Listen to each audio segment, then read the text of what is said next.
Hi guys. So today's lesson is going to be for Friday, March 20th, and we made it through our first week. So you did it. Good job. You should pat yourself on the back for that. I know it's been very difficult, but you did it. If you need anything, please reach out. Use that discussion thread that none of you have used. So please use it. That's what it's for. If you have any questions, if you just want to say, hey, whatever, I'm checking it all the time, use it. It's for you guys. Okay? So we are getting very close to the end of this unit. Actually, we have notes for today, and then we have notes for Monday, and then your test is going to be on Tuesday. So let's get through this. Yesterday we talked about why Ohio became a state. Like, what are some reasons as to why we would want to become a state? The biggest thing would be because you get representation from the federal government, which is helpful. They can send you money. It's nice to have their support if necessary. Obviously, we're looking at that today in 2020. I don't want to be a Debbie Downer, but we are looking for the federal government to help us in these situations because we in the state of Ohio, we don't have unlimited funds like the federal government does. So that's why we're looking to them for help. Speaking of, don't forget to watch CNN 10 today. Watch that. Watch that. It's Friday. You get the recap. It's good for you. I promise. You know what else is good for you? Not going outside. Well, you can go outside, but stay away from people. Go outside. Get some fresh air, but stay away from people. Okay. So today we're doing a slide after the news. We're doing slides 17 through 20. 3 writing slides and 1 picture. They're tiny little baby slides though. So Ohio has 2 constitutions. Our first constitution was written in 1802, and that was the constitution that allowed us to become a state. That was the constitution that Thomas Jefferson signed, and boom, we're a state now. Really exciting. So the first constitution was absolutely terrible. The only positive that came out of that constitution was the fact that it made us become a state, which is great because I love being a state and I love living in this state. But that was the only benefit of the 1802 Constitution. It gave, I'm on slide 17, it gave way too much power to the legislative branch. The legislative branch is the General Assembly. It makes sense, give them the most power. They are the ones that are writing the laws. They're the ones that are creating, our government basically. So give them the most power. Unfortunately, we know based on the United States Constitution that we have this system called checks and balances, and they should be equal. So that did not work in the state of Ohio. The legislative branch had way too much power. So the Ohio House and the Ohio Senate, they were making all the rules, and in not a fair way. The governor was very weak, and it was just the governor. If any of you have been paying attention to what's going on in the news and stuff, Governor DeWine is always speaking, and then sometimes he'll have his lieutenant governor, which is kind of like the vice president, but he's the lieutenant governor. He'll come up and speak as well. That position wasn't there in the 1802 Constitution, so the governor was literally just by himself against the General Assembly that had all the power. The judicial branch for the state of Ohio was one traveling Supreme Court. So the population in Ohio was not that high. So it made sense to only have one court system.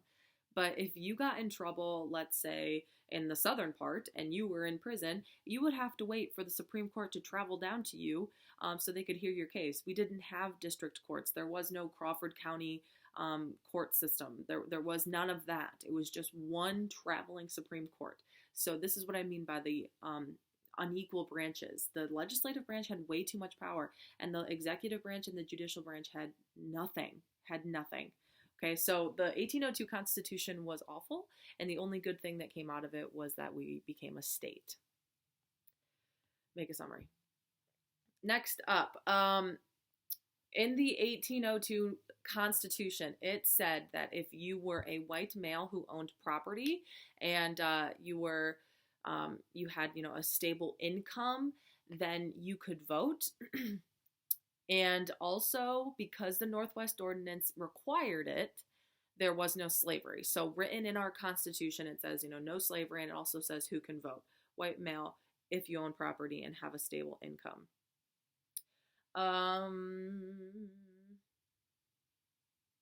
Oh, you have to pay taxes as well. However, not every single person had to pay taxes because not every single person had a job and it wasn't required by every single person to pay taxes. So those that did, those taxes were used to like build roads or like school buildings or hospitals or things like that. Mm. Oh, they voted to grant suffrage or the right to vote to African American men, and it failed by one vote. So the they is the General Assembly voting, and it failed. But eventually, we'll have the 15th Amendment. I mean, they have to wait 60 years, but so we didn't pass that in the state of Ohio. Moving on. So that's the 1802 Constitution. It was terrible. It didn't have equal branches of government. The legislative branch had way too much power. The governor was just one person by himself. The judicial court was just one traveling court system.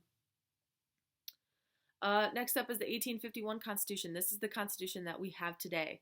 This is the Constitution. Of course, it's been changed and amended over time because it's also a living document. But this is the Constitution that we kept.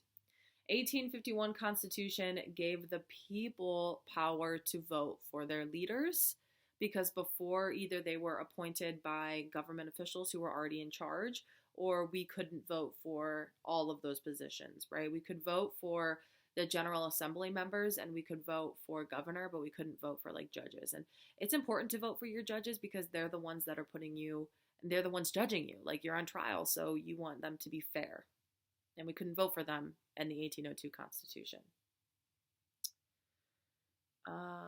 We voted again to grant African American suffrage, but it failed in 1851 still. Oh, and we voted for women too, and that failed as well. So we weren't as progressive as we all thought Ohio should have been for having no slaves, and we kind of failed on that.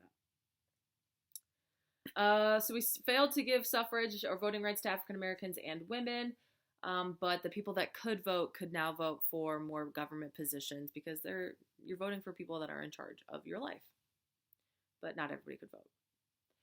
Our last slide is a picture. It looks like this.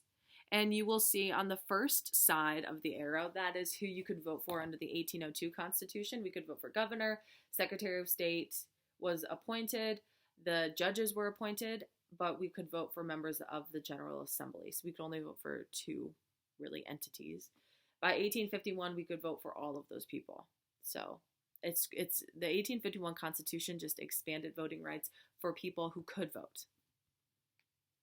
Okay, that's it. Don't forget your summaries. Don't forget to use the discussion thread. I post the new lessons every day, but check your announcements as well. There's some exciting stuff in there. Watch CNN 10. Pay attention to the world. Go outside and get some fresh air, but stay away from people. Wash your hands.